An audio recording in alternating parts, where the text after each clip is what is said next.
Mrs. Tomlinson, the floor is yours.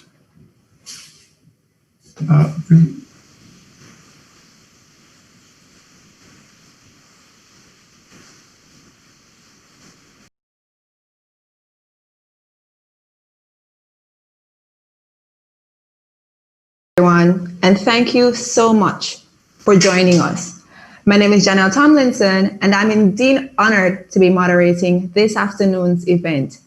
So we have convened this afternoon for the official launch of the 5-year EU CARIFORUM Climate and Health Project, which has brought together a host of stakeholders across the region in an effort to facilitate collaboration, communication, and cohesion around two very important issues: climate change and health. Today's event is being broadcasted live on YouTube, Twitter, and Facebook in an effort to ensure that we share this very important event across multiple platforms so that we can have a host of different audiences tuning in to our discussion. I'd especially like to welcome our speakers and our special guests, and would like to use this opportunity to acknowledge some of them who will be speaking to us this afternoon. Firstly, I'd like to welcome Dr. Etienne, the PAHO/WHO Director. Honorable Roosevelt Skerrit, the Prime Minister of the Commonwealth of Dominica, unfortunately will not be able to join us and will be ably represented by Dr. Irvin McIntyre, the Minister of Health. The CARICOM Secretary General, Ambassador Erwin LaRocque, is also in our midst this afternoon, and we also have the head of the delegation of the EU to Barbados, the Eastern Caribbean States, OECS, CARIFORUM, and CARICOM, Malgorzata Wasilewska. The General Secretary of the Central American Integration System, Dr. Vinicio Ceroso, Secretary General of the Amazon Cooperation Treaty Organization, Ambassador Alexandra Moreira, PAHO and WHO representatives and sub-regional program directors, head of other regional organizations, project partners, specially invited guests, and of course, members of the media. Thank you so much for joining us, and we'd like to welcome you to the event. Now, all these stakeholders have convened and will be working over the next 5 years to pretty much utilize this project as a space for the coordination and the facilitation of climate change and health activities at the Caribbean sub-regional level, and to also utilize it as a platform to promote tools that seek to measure co-benefits related to mitigation, undertaking health assessments, and mainstreaming resources in national adaptation planning. And all these activities are particularly important for small island developing states as ours. As with climate change being deemed the challenge of the century, we must prioritize actions that seek to climate-proof our sectors, especially one as important as health, and to ensure that we implement the necessary mitigative and adaptive measures at all scales. An especially important component of this project is the inclusion of youth, including myself, as actors in the creation of climate change strategies and response actions. And I'm particularly excited for the activities and for the discussions that will emerge over the course of this project. As I mentioned before, we have a cadre of speakers this afternoon highlighting and representing different partners, and they will bring remarks and highlight to us that there are different engagements and the overall expectations coming out of this project. So without further ado, I'm going to open up the space for our speakers, and I'd like to use this opportunity to invite our first speaker, which is Dr. Carissa Etienne, PAHO Director, to bring greetings and to welcome the attendees. Dr. Etienne? Thank you, Ms. Tomlinson, and good afternoon. I have the distinct pleasure to recognize and acknowledge honorable ministers and governmental officials, His Excellency Ambassador Erwin LaRocque, Secretary General of CARICOM, Her Excellency Ambassador Wasilewska, Head of Delegation of the European Union to Barbados, the Eastern Caribbean States, OECS, and CARICOM CARIFORUM, Her Excellency Ambassador Alexandra Moreira, Secretary General of the Amazon Cooperation Treaty Organization, ACTO, His Excellency Ambassador Dr. Vinicio Cerezo, Secretary General of the Central American Integration, Director of CARIFORUM, and other heads of regional agencies, colleagues, distinguished guests, ladies and gentlemen, members of the media, and the youth who are present with us. I am pleased to be here today to welcome you to this launch of the European Union CARIFORUM Climate Change and Health Project in the Caribbean. Let me begin by expressing my thanks to the European Union for their support and partnership towards this project in the Caribbean, as well as for the other projects in the region of the Americas. I wish also to thank CARICOM and CARIFORUM for co-leading this initiative with PAHO for the benefit of the Caribbean countries. Climate change is of immense importance for the Caribbean, increasing the vulnerability of these small island states and putting the lives and livelihoods of its population at risk. In this regard, the EU CARIFORUM project seeks to contribute to the response to what is clearly an existential threat to this subregion. The project is unique in that it brings together the work of 5 Caribbean organizations, as well as PAHO, other UN agencies, and others, through a partnership that is aimed at improving health conditions across 16 countries. The project is responsive to the CARICOM Caribbean Cooperation in Health Strategy, aimed at reducing mortality and morbidity from health consequences of climate change and promoting linkages to the environmental determinants of health. Consistent with developmental approaches in the Caribbean, it emphasizes multi-sectoral and interdisciplinary action to address climatic impacts on health and supports a cadre of new climate and health leaders. It promotes evidence for the frequently hidden health co-benefits of climate action and supports the implementation of health-related plans and resources for mitigation and adaptation for health. This project represents the first regional interdisciplinary effort of its kind that will synergize Caribbean technical support, advance the public's understanding of the impacts from climate change on health, and build the case for strengthening the health response. The EU CARIFORUM project will also support countries to access climate funding. The World Health Organization, and therefore PAHO, is now a delivery partner to the Green Climate Fund. And PAHO has been working with Caribbean countries on a proposal for the GCF to access additional fundings and therefore complement the activities covered by the EU CARIFORUM project. Similar project proposals are currently being prepared for other subregions and countries of the Americas. Distinguished ladies and gentlemen, over the past 8 months, the world has grappled with a pandemic, the magnitude and severity of which had not been experienced for a century. I can't help but highlight some of the important lessons which we have learned during this time and the relevance for the response to another disaster, climate change. Indeed, COVID-19 has provided society with a much deeper understanding of the linkages that bind us as a global community and has re-emphasized some fundamental lessons. Lesson number 1, together we are strong. We cannot do this alone.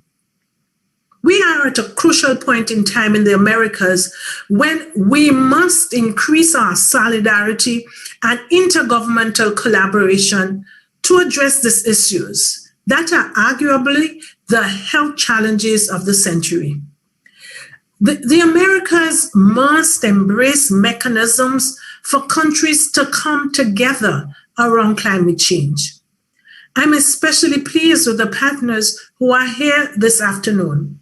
And I do believe that the strength of having CARICOM, SICA, and ACTO working together provides a strong platform for cooperation between integration mechanisms. The second lesson, invest in health systems. Robust and well-resourced healthcare systems are vital to protect us from the impacts of pandemics, and they are also necessary to address the health impacts of climate change. It is now more evident than ever that access to healthcare, equity, and protection of the environment are the underpinnings of a robust global economy. As with COVID-19, climate change disproportionately affects the most vulnerable, the poor, and low-income populations, those without access to the basic social and environmental determinants. The COVID-19 pandemic has shown unequivocally the importance of strengthening health systems, health surveillance systems, early warning systems to trigger adequate measures of prevention, primary care response, and quick recovery. The climate crisis demands a similarly vigorous participation from the health community in close coordination with other sectors. The third lesson, preparedness and prevention are key. Like in a pandemic, delay or neglect in not taking preventative measures leads to outcomes that can be both widespread and highly destructive to all aspects of society. Without the necessary investment in preparedness plans and prevention measures, the outcomes will be more costly and the inequalities more evident. Friends, let us be mindful that COVID-19's emergency response and recovery efforts represent an opportunity to reassess our development models and to build healthier, more sustainable, and resilient societies for these and other future challenges. Unfortunately, while responding to the COVID-19 pandemic, we were not spared the ravages of climate change. Just a few weeks ago, Hurricane Iota hit Central America, followed 1 week after by another major storm, Eta. This has been referred to by one writer as a Greek tragedy. Iota was the season's 30th named storm. And this is not new to the Caribbean. We remember all too well when in 2017, Hurricanes Irma and Maria also hit within weeks of each other. Sadly, however, adverse climatic weather events are now not limited to the designated hurricane season, but are occurring in the Caribbean throughout the year. Climate change is a global threat that affects us all, but the Americas are particularly susceptible to climate change. The Caribbean is perhaps the most vulnerable region of the Americas, with low-lying land, dependence on agriculture, tourism, warming, climatic events, including hurricanes, floods, landslides, heat waves, drought, etc. It also has seen climatic-related changes linked to the spread of infectious disease and mental health issues. Our health systems in the Caribbean are already overburdened and face additional and exacerbated challenges caused by climate change. Increasing the human capacity to understand and address climate change while increasing the resilience of health infrastructure are paramount to offer quality services to the population in this new environment. The truth, however, is that the CARICOM region has been at the forefront of responding to the threats of climate change, bearing what is an inordinate burden, the cause of which they bear very little, if at all, responsibility. I want to take this opportunity again to commend the Prime Minister of Dominica for his leadership in working towards Dominica becoming the first climate resilient country in the Caribbean. And I can assure you that this is challenging. In 2018, the Caribbean Action Plan on Health and Climate Change was signed by 17 ministries with a detailed and clear path forward to prevent and prepare for the impacts of climate change on health. This plan provided momentum for addressing climate change in the Caribbean and proved to be a vital step towards the inception of an innovative and far-reaching proposal that would become eventually the EU CARIFORUM Strengthening Climate Resilient Health Systems in the Caribbean. So we are here today to officially launch this project that brings together a rich partnership working to fulfill our common vision for a Caribbean where health is central to the climate dialogue. But the Caribbean is not alone in the response to climate change and health. And therefore, I'm so pleased to share that yesterday, PAHO and Orasconu launched the Andean Plan of Action on Health and Climate Change, building on the successful process in the Caribbean. Similar sub-regional initiatives are being conducted in Central America and in the Southern Cone in South America. It is my hope that through this event and upcoming meetings, that the sub-regions can embark on an exchange of best practices and cohesive approaches to common issues, strengthening collaboration within and between blocks of countries. In conclusion, we find ourselves in a new era where COVID-19 and climate change have become among the most pressing threats to health, requiring us to work together across communities, islands, subregions, and entire continents. The type of project being launched today is a prime example of this type of interdisciplinary effort that enables us to strengthen the health system. Let me again extend my gratitude to the European Union for supporting the Caribbean to become a model towards climate change planning and prevention. We are in this together, and it is only together that we must work to ensure that our countries and our people will have a healthy and prosperous future. I reiterate PAHO's continued support to the process of ensuring such a future. I thank you and I look forward to the rest of this afternoon. Over, thanks.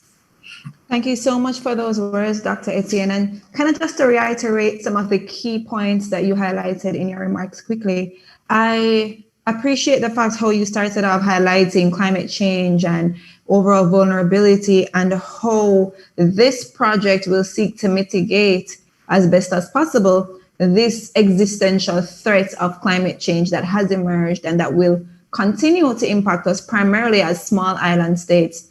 And I'm happy how you highlighted the fact that the project was consistent with the development objectives of Caribbean related countries and how it will help to support the implementation of health related plans and resources. Another profound thing that you highlighted as well was those three key points that you noted coming out of COVID. The fact that together we are strong and that we cannot do it alone. I particularly like that point that you highlighted, the importance of investing in health systems. And of course, that the fact that prevention and preparedness are key. And as you rightly said, health must become central to the climate dialogue, and we must work to ensure a healthy and productive future. Thank you so much for those words, and we'll continue the dialogue. And now I'd like to have Mrs. Malgorzata Wasiluska, the EU ambassador, to bring her remarks as well. Thank you so much, Janelle. Just checking the quality of sound. Can you hear me? Yes, well? I can hear you very well. Thank you very much. Pan American Health Organization, World Health Organization Director, Dr. Carissa Etienne, Minister of Health, Wellness, and the New Health Investment for the Commonwealth of Dominica, the Honorable Dr. Irving McIntyre, CARICOM Secretary General Ambassador Irvin LaRocque, Secretary General of the Amazon Cooperation Treaty Organization, Alexandra Moreira, General Secretary Central American Integration System, Dr. Vinicio Cerezo, PAHO representatives and sub-regional program coordinators, heads of regional organizations, project partners, specially invited guests. I'm very impressed to see how many are attending this meeting. Member of the media, ladies and gentlemen, good afternoon. On behalf of the delegation of the European Union to Barbados, the Eastern Caribbean states, OECS, CARIFORUM, I extend my warm thanks to you for your invitation to be a part of the launch of this flagship initiative. It is a particular pleasure for me to take part since I've just recently completed my accreditation here in Barbados, and this is actually the first public event that I can officially take part in. The European Union is very pleased to support ongoing efforts in the region to address the impacts of climate change and the inherent vulnerabilities of Caribbean SIDS.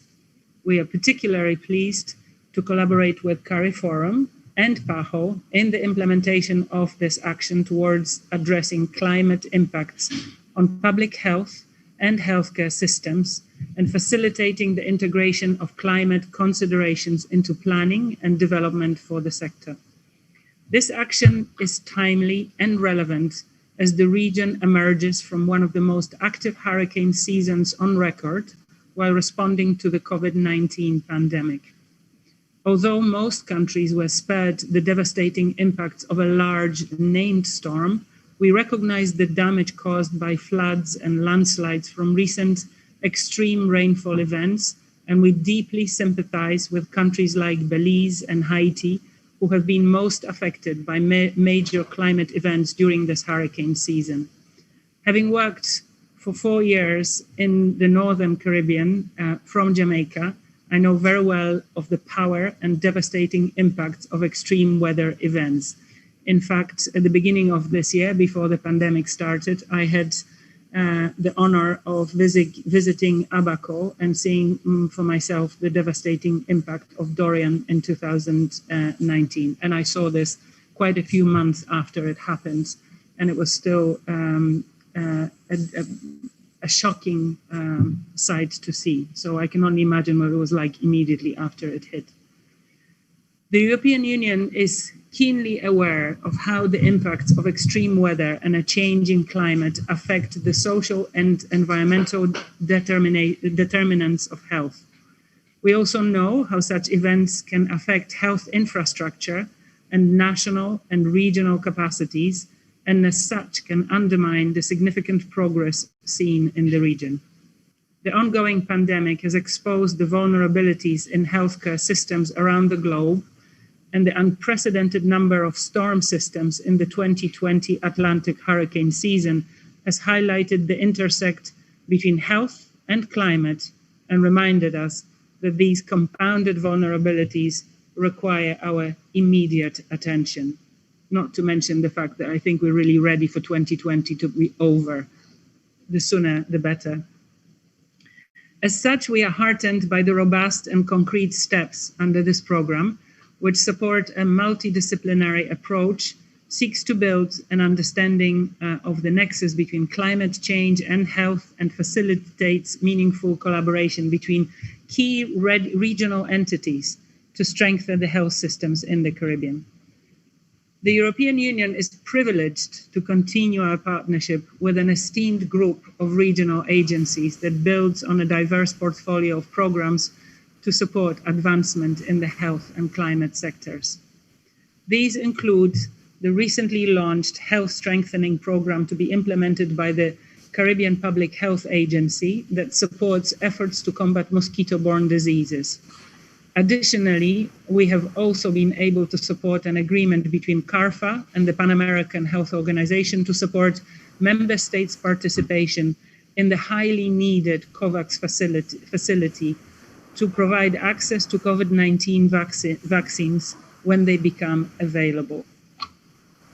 This support from us will provide 1 million vaccines. I don't think I need to stress how important this will be as soon as they become available.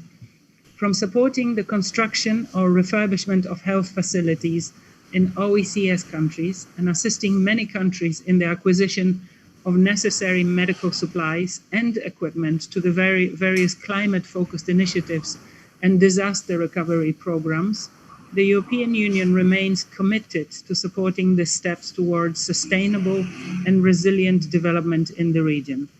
This action, however, is a critical step towards ensuring that the health impacts of climate change are understood and prioritized. We recognize that the application of the One Health approach to this new initiative will further strengthen the regional partnership between Europe, as it is aligned with both the EU health strategy and the EU strategy on adaptation to climate change. Both instruments acknowledge the indirect and direct effects of climate change on human health and the extent to which this global phenomenon will generate new health risks and amplify current health problems. The action is also aligned with recently adopted EU Green Deal, which provides a roadmap for climate action towards achieving climate neutrality while also supporting improvements in public health and quality of life. And that approach is not only adopted inside EU, but will also affect very much how we work with the third countries, partner countries, I should say. The European Union understands that the One Health approach, which fosters collaborative, multi-sectoral and transdisciplinary action, continues to be an effective tool to achieve better public health outcomes. We note that this approach will be also used in the ongoing fight against the acceleration of antimicrobial resistance, I can never pronounce that word very well, ensuring the future effectiveness and availability of important medicines. We congratulate the Honorable Mia Mottley, Prime Minister of Barbados, who was recently appointed as co-chair to the One Health Global Leaders Group. This elite group of leaders will support global action towards the mitigation of antimicrobial resistance and the potentially disastrous consequences to world citizens, and we wish them every success in this undertaking. We would also like to take this opportunity to acknowledge the incredible job and sustained efforts by regional institutions and national governments in their handling of the pandemic. In the midst of a global public health crisis, governments and agencies have remained resolute in their efforts to advance climate action and to strengthen healthcare systems across the region. The European Union reconfirms its support to these efforts and remains committed to our long-standing partnership towards continued growth and development in the region. It is through partnerships like these that we are able to impact the lives of everyday people and affect change for the most vulnerable. Over the next 4 years, as we move out of this most challenging season, we look forward with hope. We remain confident in the resilience and innovation of Caribbean people and provide our assurance that the people of Europe will remain a dependable partner to support your efforts towards realizing the development ambitions for the Caribbean. And to repeat the words of Dr. Etienne, together we are definitely stronger, and the European Union is good at this. We're good at supporting the efforts of the people in our partner countries. On a personal level, I make a promise to all of you to engage on these topics as best I can over the next 4 years. Thank you. Thank you so much, Ambassador Wasiluska, for your contribution as well. And likewise, just to reiterate some of the things that I thought resonated with me from your conversation was the importance of the intersection between health and climate. Oftentimes, we don't recognize that one affects the other and that factors that have repercussions in one do in fact spill over into another as well. So we do see where recognizing the intersections between health and climate will be particularly important for countries, communities, individuals across all scales. I'm also happy that you spoke about the need for strengthening health systems and in integrating climate change planning into the sector, because this will be particularly important as we seek to move forward and as climate change becomes more of our reality. I applaud the ongoing work of the EU in support of health-related projects, many of which you highlighted just now. And I'm also happy that you spoke to the importance of sustainable and resilient development and how these will seek to ensure that health-related climate impacts are prioritized and are recognized and are given the attention that they deserve So thank you so much for your contribution, and I do look forward to hearing more from you as we progress in the project. Thank you so much. So next we have two presenters, and I'd like to introduce Ambassador Alexandra Moreira, the Secretary General of the Amazon Cooperation Treaty Organization, and Dr. Vinicio Cerezo, of the General Secretary of the Central American Integration System. They'll both be speaking to us, but I'll ask Ambassador Moreira to start. Muchas gracias. Yo voy a hablar en español. Thank you very much. I will speak in Spanish. Can you hear me well? Yes. Good afternoon. First of all, my greetings to Dr. Carissa Etienne, the Director of PAHO, Dr. Vinicio Cerezo, General Secretary of the Central American Integration System, Dr. Marin Davila, and also Ambassador Erwin Larocque, CARICOM Secretary General, Co-Chair CARIFORUM, Honorable Ambassador from Barbados, the Minister of Health of Dominica, and all the distinguished guests who are watching us.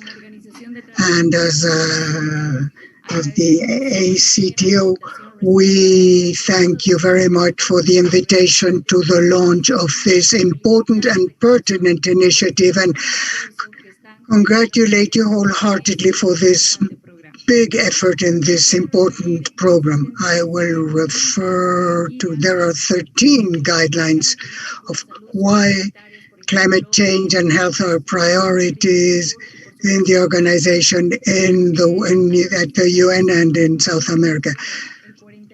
We in the Amazon basin represent 44% of the terrestrial area of South America, and so we have a significant role in the regional development, but also with its different natural dynamics. This biome is an essential climate regulator with consequences on climate change, for example, through the hydrological change in our biome, the vulnerability conditions in the area of climate for our region. It points to an increase of 3 to 4 degrees centigrade temperature increase at the end of the 21st century, way above the level, the desirable level. So this will have a greater impact in socioeconomical vulnerability, and in many regions of the world that know that this will impact many millions of people inhabiting our region, for example, with a greater impact in mortality and morbidity. This information indicates that while developed countries represent 2% of the affected population with parasites and infectious diseases, developing countries have a 40% of population impact associated to the socioeconomical differences reflected in nutrition, shelter, work conditions, and health basic services. And these and many other impacts point to a big impact of climate change on our health, which is a priority in our region. Among the transmissible diseases by vectors in tropical and subtropical areas, for example, dengue and malaria, are great scourges in our region. In our region also, at the level of other governments, has established a priority for these topics, especially linking health with indigenous peoples, but also not only of general health for having better conditions for all inhabitants in the region, but also to preserve and have a sustainable use of our common biome. The work areas in which we are especially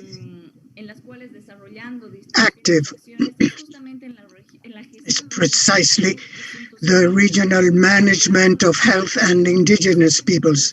Our action has allowed us to undertake actions, for example, principles and guidelines for indigenous people's health in initial contact and in indigenous populations in voluntary isolation. We are one of the only organizations, the few organizations that work with these kinds of peoples, and also to protect indigenous peoples, the guide for health surveillance in indigenous peoples, intercultural dialogues in border areas and other dialogues, and the applications of principles and guidelines with the support of the IDB, which will allow us to implement, together with PAHO, contingency plans for protecting health in highly vulnerable, in initial contact indigenous peoples as a response to the COVID-19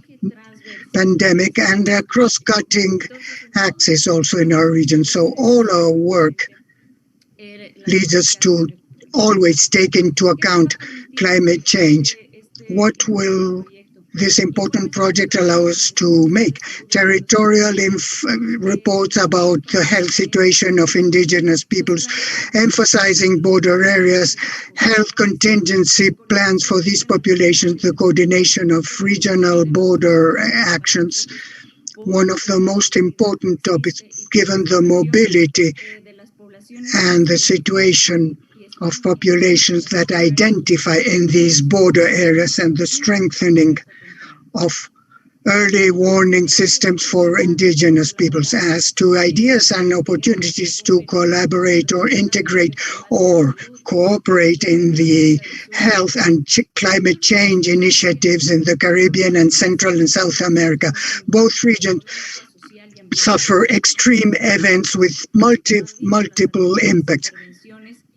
The other speakers have referred to the number of lives, economic losses, etc. So, starting with the implementation of important programs and projects that you are conducting, and we are also conducting, we believe that we could already start talking about the provision of technical assistance, allowing us to work jointly in exchanging good practices, experiences, and knowledge of both regions that we have in this topic, and also other actions that will be implemented. We have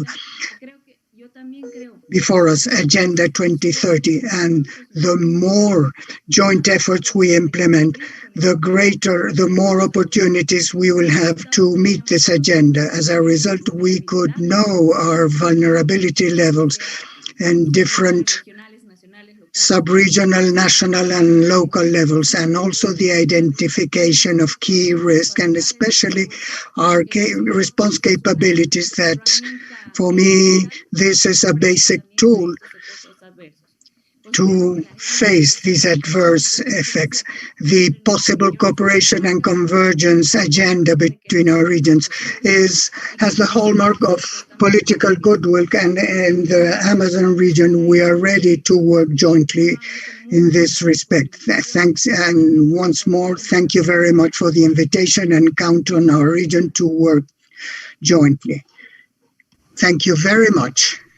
Thank you so much for sharing. And just to highlight two quick things that I thought resonated from your presentation was the importance of ensuring that indigenous groups, indigenous people are not left out of the conversation as we look towards climate change and health. So thank you so much for the work that you continue to do in that space, and for helping us to recall that there are vulnerable groups who need to get the attention that they deserve in these particular conversations. So thank you so much for bringing that to us. And now we will ask Dr. Cerezo to bring his remarks. Well, sorry, I am going to speak in Spanish also because I know, but promise that the next time I will participate in this forum, I am going to. Okay, thank you. Okay. Muy buenas tardes a todas y todos. Good afternoon, everybody. Extiendo un especial saludo al ministro de Salud Dominicana, señor Don Irving McIntyre, a la doctora Carissa Minister Etienne, of Health of directora de la Dominica, Dr. Organización Carissa Etienne, Panamericana de la Director of Salud, PAHO, y su equipo de trabajo, and a her quienes work team, agradezco su cordial to invitación whom para este espacio tan I thank estratégico. for De la this misma invitation manera, to this un strategic especial saludo event, and also al special embajador greetings Irwin Larocque, to Ambassador secretario general de Irvin CARICOM, Larocque, a la Secretary embajadora General of Alexandra CARICOM, Moreira, secretaria general de la Ambassador Organización del Tratado Secretaria de Cooperación Alexandra Moreira, Amazónica, y a la Secretary embajadora de General la of Unión APTO, Europea, and the Ambassador Malgorzata of the Wasilewska, así como a European todos Union, y a todas y Malgorzata todos los Wasilewska, distinguidos and invitados que to nos acompañan all the virtualmente. guests who are here En today el on a sistema de la virtual basis. integración centroamericana SICA, In the valoramos como algo Central sumamente American positivo Integration estos System, SICA, espacios de we consider articulación that these de agendas coordination de spaces trabajo are entre very organismos valuable to multilaterales, coordinate en work especial agendas por los between potenciales multilateral mecanismos de agencies, colaboración especially climática for y sanitaria potential que mechanisms pueden to surgir para collaborate in the beneficio de la health región and de los climate 8 areas países for the miembros del benefit of SICA. the Podemos region of dar the experiencias SICA y member aprender de las countries. propias, de las de ustedes. We can share Como sabrán, experiences and learn from your experiences. This is Manuel Carvin from the CMU communication team. We have a problem with the English interpretation. We want your full speech to be understandable. So give us a second to go over the settings to see if we can fix that problem. If you, yes, I can wait. Don't worry. Okay, so let me work with you in some basic setting, Dr. Tereso. If you go to the interpretation globe on the lower margin of the Zoom window, the toolbar on the right, there is an icon that looks like a globe. It says interpretation or language. Let me look for. The lower bar of the Zoom window, 2 will be to your right, you know? Yes. Yeah, I'm looking for it. Okay. You found it? I have the Zoom. It means back to the meeting or? No. It's a globe. It's an icon that looks like a globe. And it says interpretation or it says language. Okay. It's a goal. Okay. I found it. You found it. If you click on that icon, I did it. Please select Spanish. Okay. And then in the same icon, if you click again, there is an option at the bottom that says que dice mute original language. No, okay. Click that too. I click Spanish. Y después hace un clic. Okay. Mute and then you click to original language. It's there. I turn it on. Those two, and then let's do a test. Can you speak a bit? And my colleague will check the English interpretation, please. Okay. Let me check. Hable en español un poquito, por favor. Speak in Spanish, please. The high regional vulnerability was one. It's working, Manuel. Go ahead. Okay. You can start over, Dr. Vinicio. Please, go ahead. Okay. Esta Alda. This. Depende de usted. Le va a depender de usted, de verdad. Okay. I begin in without the salutes. The say hello to the people. Okay. En el sistema de la integración centroamericana. The Central American Integration System, we value something very positive, this coordination space to coordinate multilateral agency work agendas, especially for potential mechanisms of climate and health collaboration that can come for the region of the 8 SICA member countries. As you know, the Central American and Caribbean region are among the most vulnerable in the world to the effects of climate change. Only this year, we had the impact of more than 30 tropical storms. from Amanda and Cristobal storm to the recent hurricanes Eta and Iota, which impacted more than 3 million Central Americans. This high regional vulnerability was one of the central topics that stood out yesterday at the SICA UN Historic Dialogue, where heads of state and government of SICA expressed to the UN Secretary General the urgent need to recognize the unprecedented impacts that not only Central America, but also the wider dimension, the Central American and Caribbean region have suffered in the last few years, despite our countries being emitters of much less than 1% of CO2, the ravages that we suffer from climate phenomena have a very expensive human, socio-economical, and environmental impact, with a great impact on the GDP, which forces us to reorientate resources that we should devote to our development, and especially now that we have to respond to the COVID-19 pandemic. Hence, the need to have an easier access to international financing mechanisms to facilitate the mitigation and adaptation of our countries to climate change. From SICA, we consider it is essential to address the social and economic determinants of health, many of them linked to the degradation of natural resources such as water, air, and land, and to increase the resilience to climate change and reduce the obstacles to have healthy and productive territories. Through the executive secretariat of our entity, we developed the framework environmental strategy 2015-2025 with significant impact in our forest ecosystems, the comprehensive management of water resources, the reduction of the levels of contamination and pollution through national regulatory frameworks, sustainable development, and the development of tools of environmental sanitation and many other actions addressing resilience and sustainability for a healthier life. And also on a sectorial basis, we have worked with agriculture, health, and agriculture ministers at Comisca and other entities in the implementation of the regional agro-environmental strategy in areas such as the harmonization of the ecosystem supply, the sustainable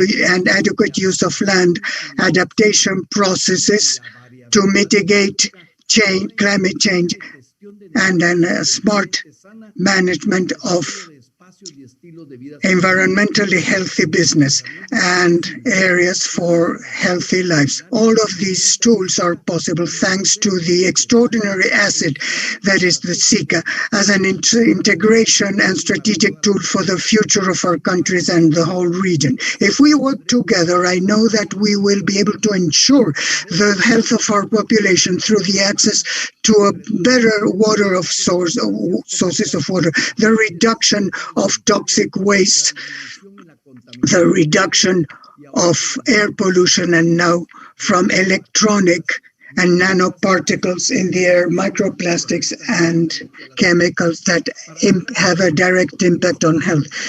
To achieve this, we need a transformation of our productive matrices to more matrices that are more sustainable and digital long term. We cannot talk about human development if we leave aside the harmony with the environment and its impact on societies. We have to be able to correct the deficiencies of the development models that existed before the pandemic, so that Latin America and the Caribbean can be a global example of resilience and sustainability. The Comprehensive management of the environment requires a coordinated effort of public and private sectors and other sectors of society, in this case at the regional level, where we need the coordination of different authorities and institutions, such as health, risk management, industry, agriculture, and others. But also we need our partners for development. And in this respect, the European Union has prioritized the achievement of SDGs through green funds to improve the resilience to climate change in vulnerable territories, and the adoption of energy efficiency at SMEs in Central America, and also the support for projects that ensure environmental sustainability, the reactivation and the recovery of Central Americans from crisis from COVID-19 and climate change will depend on the new steps that we define together as a region, Central America and the Caribbean.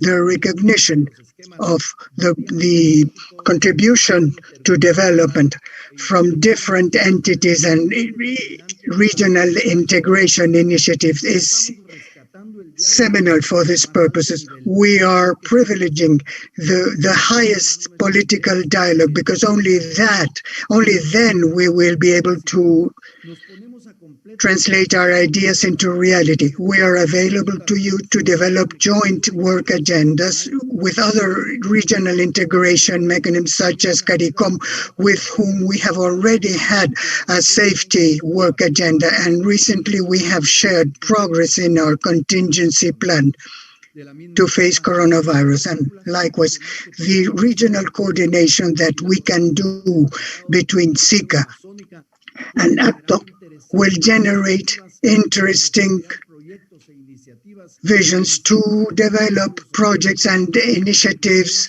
for social inclusion and sustainable development in the entire region. To conclude, I would like to thank you for this space, and we hope that the launch of the EU CARICOM launch project will be the seed for many more new initiatives in Central America and the Caribbean, which need international solidarity to move forward as a region to overcome the impact we have suffered. Thanks, and to have shared efforts. History has allowed us to live these moments for one reason only: to transform realities and come closer as a region. The Caribbean and Central America, because facing it, we can only move forward together in view of such a complex scenario. Thank you very much. And thank you so much, Doctor. Another recurring theme that I have seen across the presentations thus far is the fact that despite how vulnerable we may be as a region, as individual countries, partnerships and collaboration will prove important. And this project is just one such effort that is being put forward as, an avenue, as a space for different entities, for different stakeholders to come together in the name of climate change and health. And thank you so much for the work being done by the Central American Integration Systems. Once more, we see where, again, in the face of COVID, irrespective of the challenges, you have continued to provide support, and we thank you so much for that. At this point, I'd like to introduce Ambassador Larocque, the CARICOM Secretary General and the co-chair of CARIFORUM. Ambassador Larocque. Thank you very much, Madam Chairperson. Dr. Carissa Etienne, Director of the Pan American Health Organization. Honorable Dr. Irvin McIntyre, Minister of Health, Wellness and New Health Investment of the Commonwealth of Dominica. Your Excellency Magozata Wasiluska, Head of the Delegation of the European Union to Barbados, the Eastern Caribbean States, the OECS, and CARICOM and CARIFORUM. Your Excellency Alexandra Morea, Secretary General of the Amazon Cooperation Treaty Organization. Dr. Vincio Cerezo, General Secretary of the Central American Integration System. Heads and representatives of the Caribbean Public Health Agency, CARFA, the Caribbean Community Climate Change Center 5Cs, the Caribbean Institute for Meteorology and Hydrology, the CIMH, the University of the West Indies, and other CARICOM institutions, representatives of member states of the CARIFORUM. I also want to recognize our moderator, Janelle Tomlinson, and the youth of the Caribbean who have been formidable partners with us in the struggle against climate change. 1.5 to stay alive will always stick in my memory in Paris. Thank you very much. Distinguished ladies and gentlemen, the Caribbean is confronted with numerous challenges, but there is no doubt that the most urgent and the greatest threat is climate change. It is no exaggeration to say that climate change threatens our very existence. We've experienced its devastating effects mainly through the greater frequency and intensity of storms, unusually heavy rainfall in the off-season, drought, and rising sea levels. There is, however, another less obvious consequence, the effect on health. The overall health effects of a changing climate are overwhelmingly negative. Climate change affects many of the social and environmental determinants of health: clean air, safe drinking water, adequate food supply, and secure shelter. That is why this project, Strengthening Climate Resilient Health Systems in the Caribbean, is so critical at this time, and it is my pleasure to participate in its launch. This project brings with it a great deal of expectation for a number of reasons, chief among them being the need for Caribbean-specific data and information to drive policy interventions and actions. Perhaps even more urgently, it is the expectation that this intervention will address the need to shore up the resilience of this region to the impacts of economic, health, environmental, and social crises like the COVID-19 pandemic we are currently battling. Climate change and the COVID-19 pandemic as single occurrences are devastating for vulnerable countries such as small island and low-lying coastal developing states, SIDS, like CARIFORUM member states. When combined, the consequences and toll on the lives and livelihood of our peoples are enormous. To combat these challenges, our region has come together using the institutions that we have established and which will be involved in the implementation of this project. These include the Caribbean Community Climate Change Center, the 5Cs, the Caribbean Public Health Agency, CARFA, the Caribbean Institute for Meteorology and Hydrology, CIMH, the University of the West Indies, and the Caribbean Agriculture, Health and Food Safety Agency, CAFSA. St. George's University of Grenada will also participate. Under the project, CARFA will design, develop, and pilot an integrated surveillance system, inclusive of a model for expansion and sustainability of the system in 3 CARIFORUM countries, with a preliminary focus on zoonotic, vector-borne disease, foodborne and waterborne disease, respiratory disease, and heat-related illness. The 5Cs will advance the development of health and climate change concept notes for funding. And as we know, the 5Cs is one of 2 regional institutions accredited to the Green Climate Fund. CIMH will develop an early warning system for Sahara dust in one of our CARIFORUM countries. And this, of course, will build on the excellent work CIMH has already been spearheading in early warning systems for drought in key economic sectors. UWI, the University of the West Indies, will foster an interdisciplinary cadre of 15 climate change fellows from across the region, trained in climate change, One Health and leadership. And lastly, the CARICOM Secretariat will ensure that the outputs of the project will be submitted to the Council for Human and Social Development on health and the Council for Trade and Economic Development on environment for endorsement of the major outputs. We'll also ensure that the engagement of the youth of CARICOM through the CARICOM Youth Ambassador Program will be active in this project.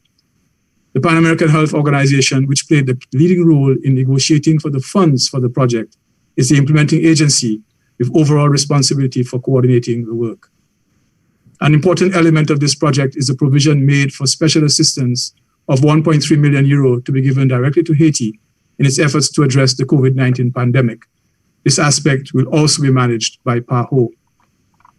I thank the European Union for its support, which includes the allocation of approximately 60 million euro under the Caribbean Regional Indicative Program to climate change, disaster management, and the management of natural resources.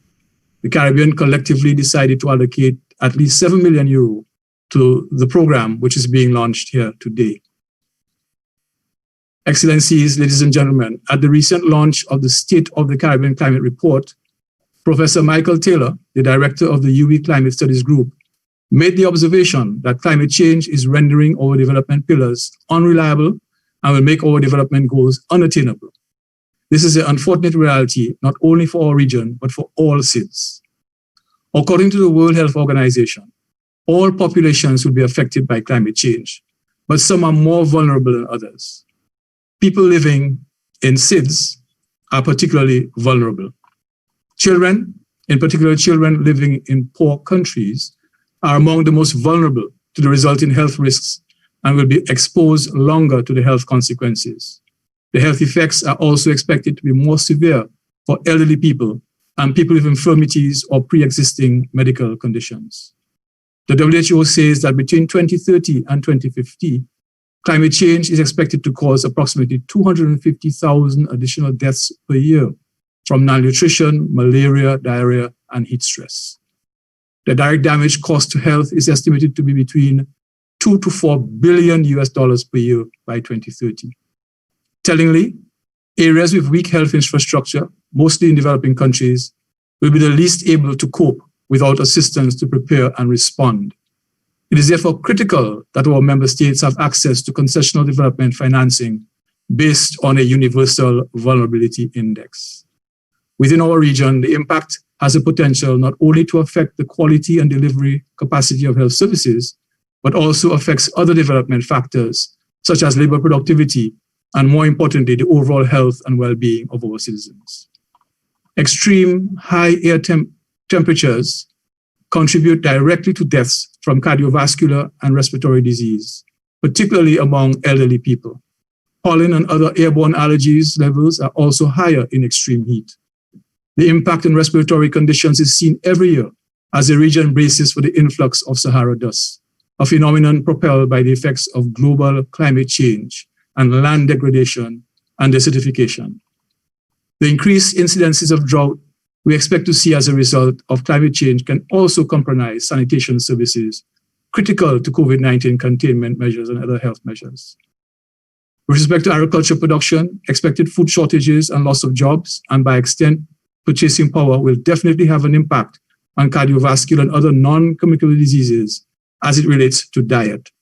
This is of concern, given that NCDs is one of the underlying risk factors for exacerbating COVID-19 complications and for increased mortality associated with this illness.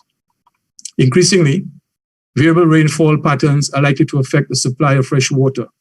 Rising sea levels and increasingly extreme weather events will destroy homes, medical facilities, and other essential services.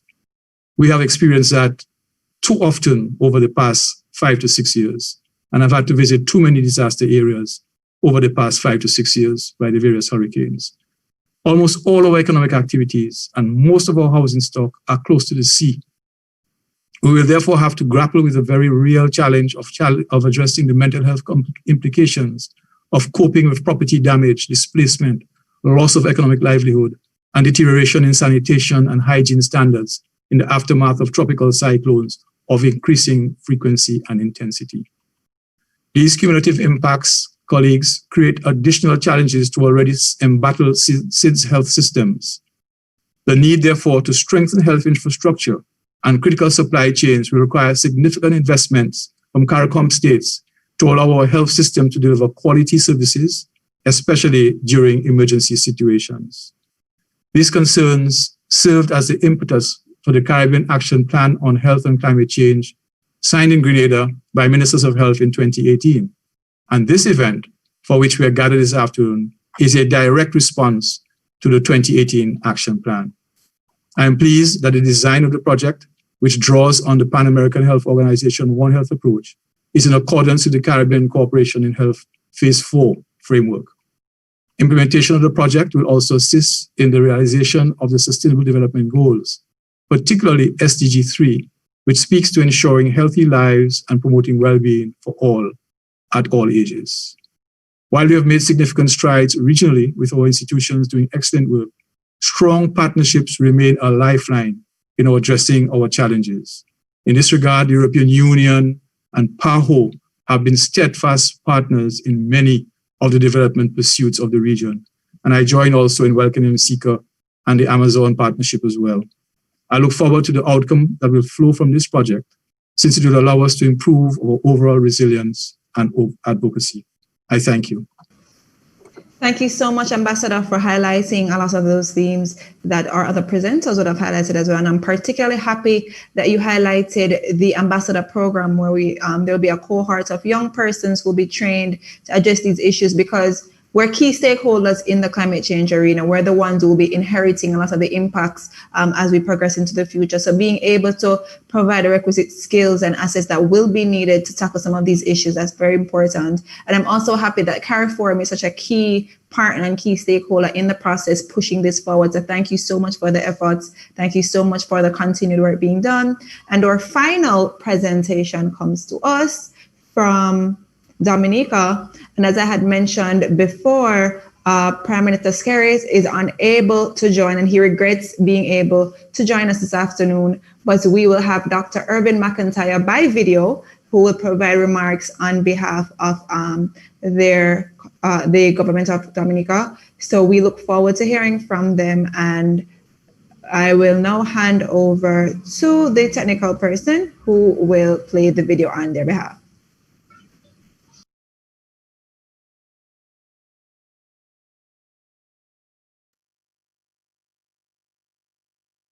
Pan American Health Organization Director, Dr. Carissa Etienne, CARICOM Secretary General, Ambassador Erwin Larrock, Head of Delegation of the European Union to Barbados, the Eastern Caribbean States, and CARIFORUM, Ms. Malgorzata Wasileska, Secretary General of the Amazon Cooperation Treaty Organization, Ms. Alexandra Moreira, General Secretary, Central American Integration System, Dr. Vinicio Cerezo, Heads of regional organizations, project partners, specially invited guests, members of the media, good afternoon.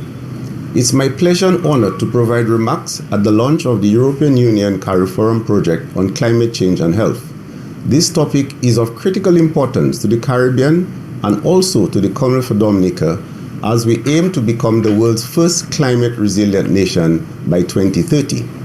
This is a declaration our Prime Minister, the Honorable Roosevelt Skerrit, made at the United Nations General Assembly in New York in September 2017, just days after Dominica was ravaged by Hurricane Maria. Climate change is real. We have lived the consequences of climate change. While we have been calling on the doors of our developed countries to change their habits, we have been doing what we can to build resilience in our country. The government of the Commonwealth of Dominica has directed investments towards economic transition and recovery efforts. We are well on our way to achieving resilience in terms of infrastructure, economy and fiscal policies, and resilience in our health and education system. I will highlight some of our initiatives. Shortly after Hurricane Maria, the Honorable Prime Minister announced the formalization of the Climate Resilience Execution Agency of Dominica, CRED, to streamline procedures to incorporate resilience into all aspects of society. This initiative has received widespread support from the World Bank and governments such as the United Kingdom. Dominica is also proud of its 7-megawatt geothermal plant, which will allow us to benefit from clean, reliable, low-cost, renewable, high-quality energy supply. Once completed, all Dominicans will be provided with green energy from the geothermal plant with the potential to share with neighboring islands. The government is focused on building back better, a term widely adopted to the island's residents who are rehabilitating, rebuilding, or designing their homes.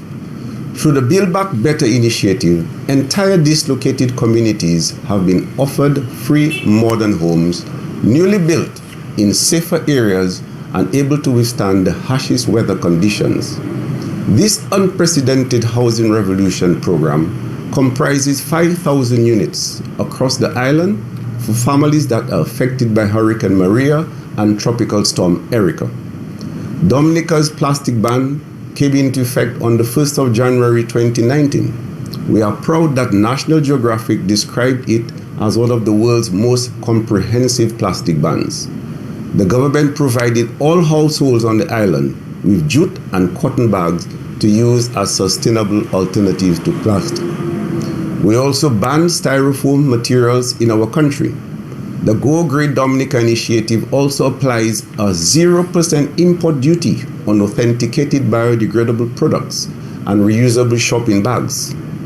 Plastic is a major contributor to marine and land pollution, and the Go Green Dominica initiative will go a long way to protect our environment and put us in a better position to deal with the effects of climate change. Dear participants, natural disasters can have a major impact on the health sector and on people's lives, and we need to ensure that health facilities are built to withstand disasters while also being environmentally friendly.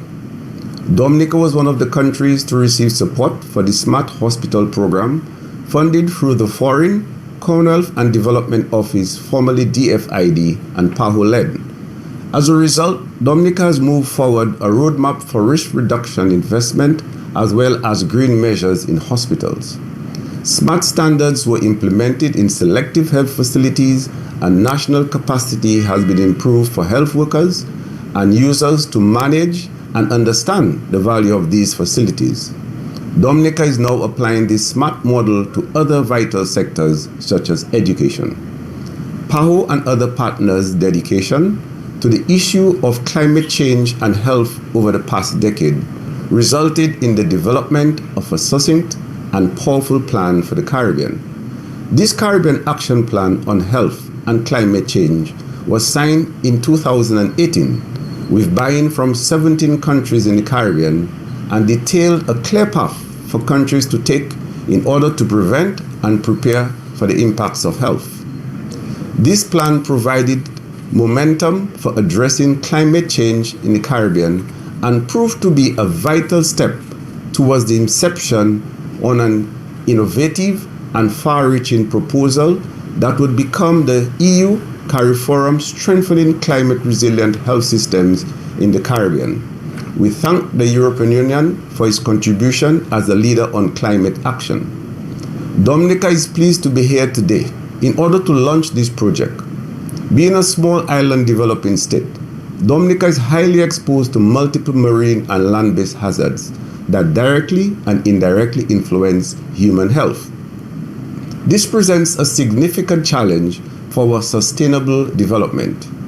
After Hurricane Maria in 2017, our country was devastated, and this highlighted the need for strengthening climate resilient health systems. Madam Director and colleagues, the EU CARIFORUM project serves to meet many of the public health system needs in Dominica and the rest of the Caribbean. Through this unique partnership across multiple Caribbean organizations, sectors, and across the 16 countries. The project fits directly within the Caribbean Cooperation in Health towards reducing mortality and morbidity from health consequences of climate change in Caribbean countries. This includes linkages to the environmental determinants of health and COVID-19 prevention and control. The project fulfills many of the aspects of this new path for the Caribbean in terms of establishing this multi-sectoral and interdisciplinary approach to elevate the importance of climate impacts on health. Furthermore, the EU CARIFORUM project represents the first regional interdisciplinary effort of its kind that will synergize Caribbean technical support, advance the public's understanding of the impacts from climate change on health, and build the case for strengthening the health response. Dominica fully supports and looks forward to participation in this initiative. As a country with first-hand experience, we recognize the importance of health in building climate resilience. I thank you for your attention and your commitment to improving quality of lives and successfully beat back climate change. Well, ladies and gentlemen, Dr. McIntyre has highlighted how Dominica has sought to build back better with their focus on resilience and disaster mitigation and reduction. They've applied a smart approach that has been garnering benefits thus far. We have officially launched the event, so I must say thank you so much to everyone for joining, to our speakers who represented their individual entities, to the different stakeholders who are on board, to all the parties who are currently working towards seeing this project over the next few years be something that is not only a space for us to prioritize climate change and health, but also a space for small island developing states across the region, across the Caribbean, to be able to work together to see how best we can utilize and ensure that the resources that we currently have at our disposal are put to use, and to ensure that we climate proof our existing sector, particularly those surrounding health, to ensure that we are able to garner results. So ladies and gentlemen, it has been my pleasure to have been able to facilitate this discussion this afternoon. There will be a lot more coming from this project, particularly as it relates to engaging stakeholders such as youth. And I'm happy to have been afforded the opportunity to represent the youth in this particular space. We look forward to your continued collaboration and work. And as we seek to close, I say thank you so much. And climate change is here, but with putting together our hands and hearts, as we say in Jamaica, we will see how best we can alleviate and mitigate a lot of these challenges. So thank you so much, and do in fact have a pleasant afternoon or morning wherever you are.